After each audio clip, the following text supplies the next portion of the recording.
From CBS Sports Network. Oh wait, I'm sorry, my bad. It's not on yet. Yes. From Nob Hill Bowl in Yakima, it's Daniel Hansen, your brand new collegiate singles national champion, back here in his home area of the Pacific Northwest, looking to win a JBT title to add to his collection. He's your top seed today, topping a very close field in at plus 305. Jeff Jonker was right behind, but he finished in third because Jake Mullen has come up from the number 4 seed all the way to face his good buddy for this title. Jake does not have a scratch division title yet, while Daniel a 6-time champ and former bowler of the year up here in the Northwest. They're bowling endless 10th, so if they strike on their last ball, whether it's 3 in a row in the 10th or spare strike, they get to continue going, adding 10 pins to their score as long as they continue striking. Early on here, the scores have been pretty low. Mullen started spare while Hansen's gone spare open spare. Strike open spare, sorry. To start things off. Mullen dodged 2 serious bullets in the first 2 matches to get here. First game against Andy Herman ended in a 2-13 tie, which initiates a regular one-shot roll-off, which Mullen won 9-7. The second game came down to the wire against local bowler Jacob Harrigus. Mullen escaped 214 to 204 when Jacob couldn't get all 3 in the 10th, which would have triggered a wild endless 10th in that scenario. And then finally he got on a roll from there, defeating Jonker 248 to 182.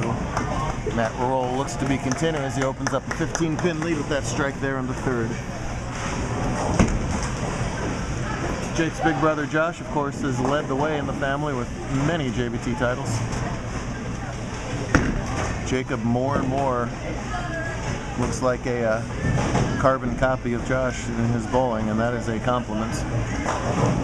He's got the same super high backswing, same sort of lanky body to make it work for him, and look at his shoulders at the foul line. When he throws it good, there's very little shoulder movement, and they are square to target. And that's beautiful.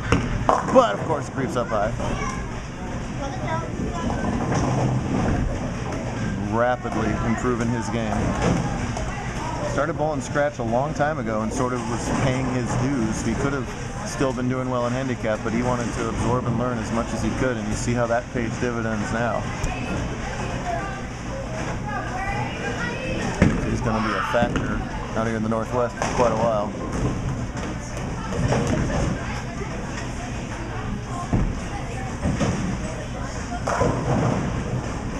Tricky little spare, and unfortunately proves to be the case there as he's laughing at himself there as he whipped that by a mile. These guys good buddies, bowled some team events together. Daniel, of course, in addition to the individual accomplishment of singles, part of the super successful Robert Morris College bowling team. Gee, I wonder who bowls for Robert Morris, and it might have something to do with the Yakima area. Of course, sitting here at Marshall Kent's home house, the shrine to Kent. Wow. Both bowlers having a little bit of trouble here with some over-under. They get the ball in what's left of the oil to the left, and it just floats a little too long on them. They get it out a little early, and it checks up on them. They'll get it dialed in by the tail end of the game, and hopefully we'll have an exciting endless 10th finish. Long, busy day of action as we always have here in Yakima. We fill up this beautiful 16-laner pretty good, thanks to Mark's dad, Jim, and the whole crew for hosting us. Flawless job as always. Daniel goes hard and straight, takes all the hook out of the ball with the spares. Outstanding tip for the youngsters. And that was a thrill for all of us in JBT to watch the end of that sectionals tournament, because it was Daniel and Dallas Leong, JBT great, Kenny Ryan, an East Coast JBT great, and Darren Tang, who's dominated at our main event tournament as well. So it really had a all JBT flavor, bi-coastal. That checks out. See, you got the last ball left in a 2-pin. He tried to get that ball out, and it immediately object in the heads, and the reaction tells the story is both of them look befuddled all of a sudden. Saturday night, got the open play crowd to deal with, of course. It's a basketball team over to our left, a big old basketball tournament in town. It's part of it. These guys are both way mentally strong enough to block out all those noises. I think it's almost better to have some background noise. But again, exemplary at the spare.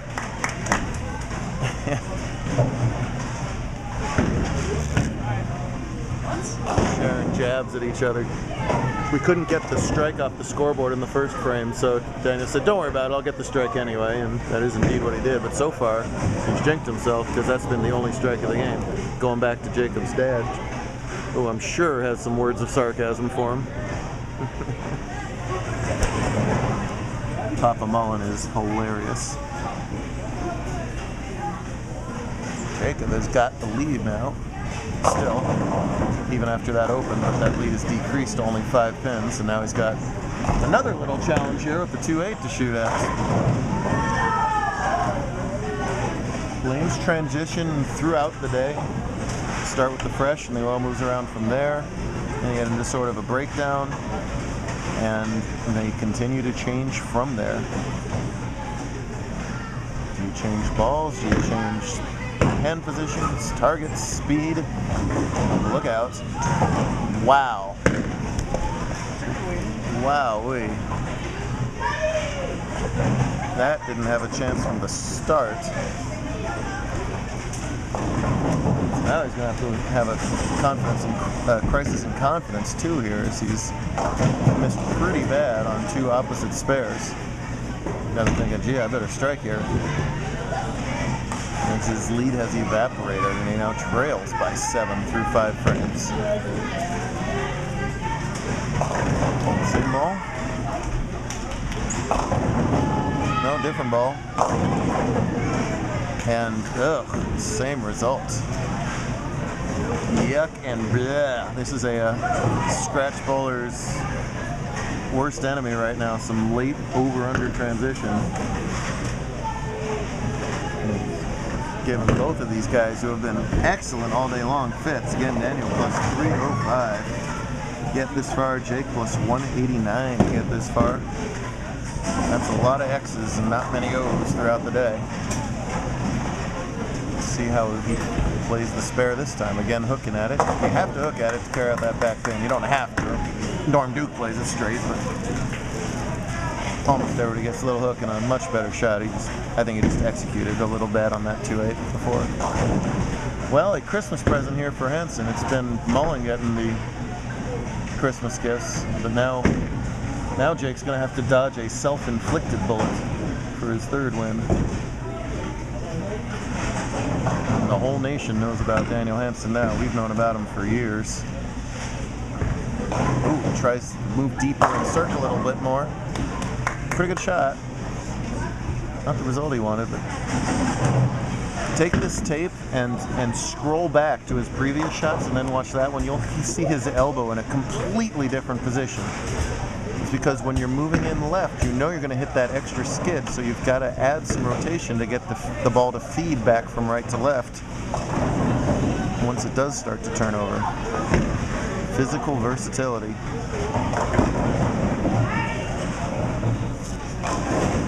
Again, totally different ball. Completely kill the hook. Almost a slight backup to it. Textbook stuff. Boy, title match has turned into a chess game here in Yakima, and he's going to sit down and think about it. What next? Should have pretty much liked that result. And oh, we got the best part of the show right here. I have watched 50 of these Mount Fuji things come out all day long, and it is finally my time. Yes, yes, yes. I was saying, literally no shame. I was going to get all the leftovers and just scoop them all together. Look, it's free too. Did you see that? $14.86, right? Of course. I thought. Yeah. Ah, there's the combination.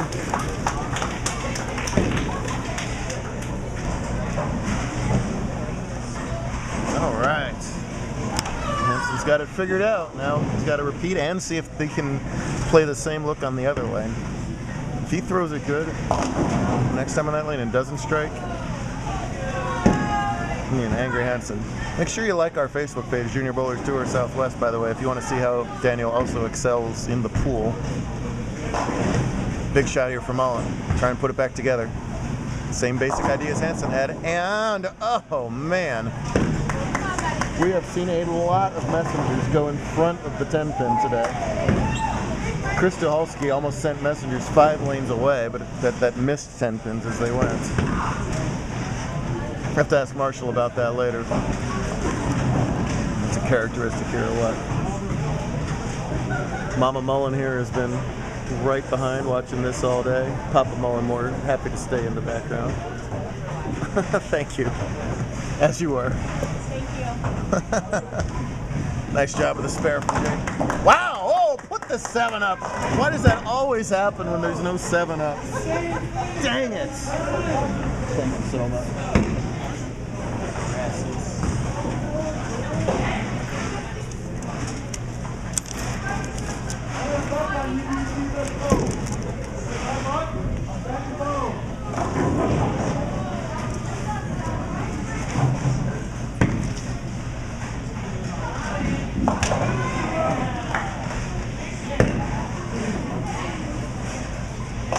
So looked like a pretty good shot on the right-hand lanes, half 10s. He undoubtedly was watching how Daniel's ball reacted as they're somewhat similar players. Boy, look at that ball check up. You could see like the labels and stuff on that ball at 35 feet. Way earlier than he wants. And an ugly, ugly result. But remember, no lead is safe. No deficit insurmountable in the endless 10th. Daniel, in fact, was reminding Jake early in the really close matches, don't worry about it, endless 10th. He can make this split, first of all. That's not happening there. He's got 118 through 8. So he now trails by 23, which Daniel can turn into 43. And Jacob is going to go sit down and have a think.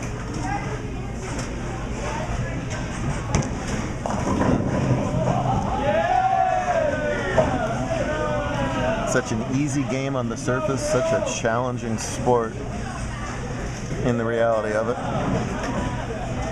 Hansen wants to pounce right here in the 8th. Oh, man! Well, pounce he did, except the bowling god said, nope. Perfect shot and a solid 7-pin. Jeez.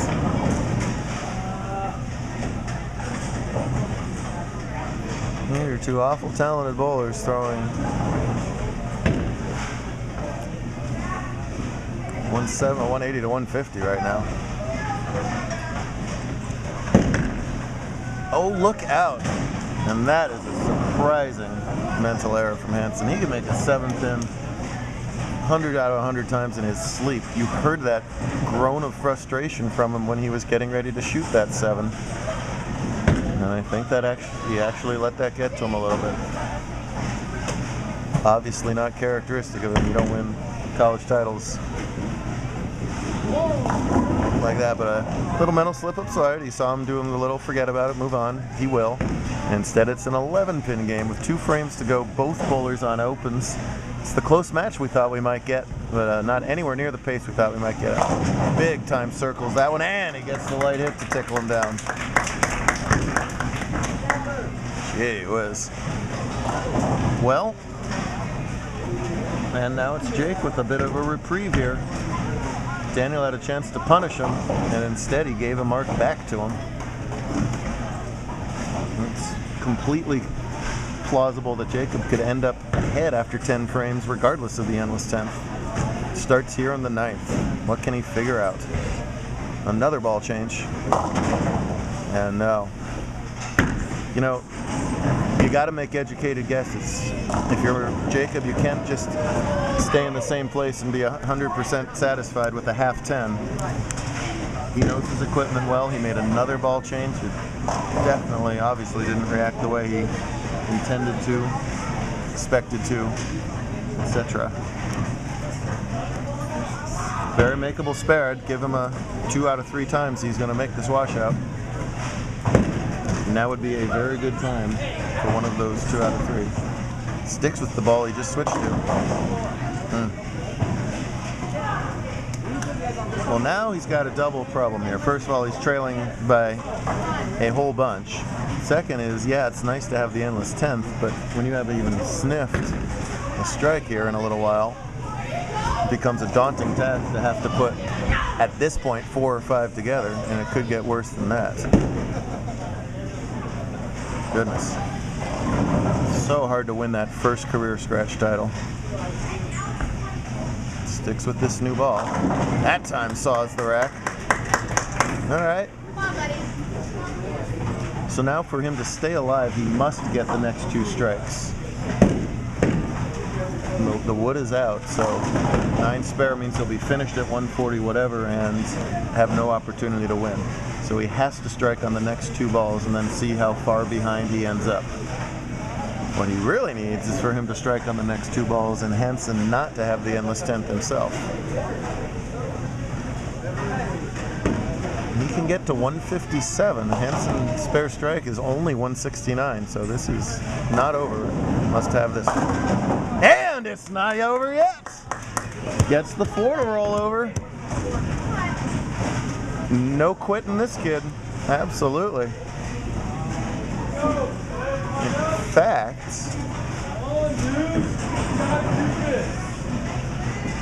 if the astonishing happens and Hansen only fills 8 here, he would be at 155 and be done. And Mullen can win this game in a couple different ways. Hugely important fill ball here.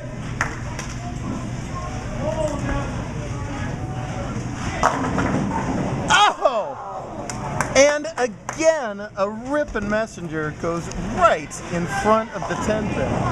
How many times has that happened today? My goodness.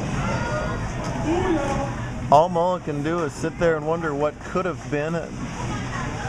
Daniel Hansen needs 9 pins on 2 balls for 157 and a 1-pin win.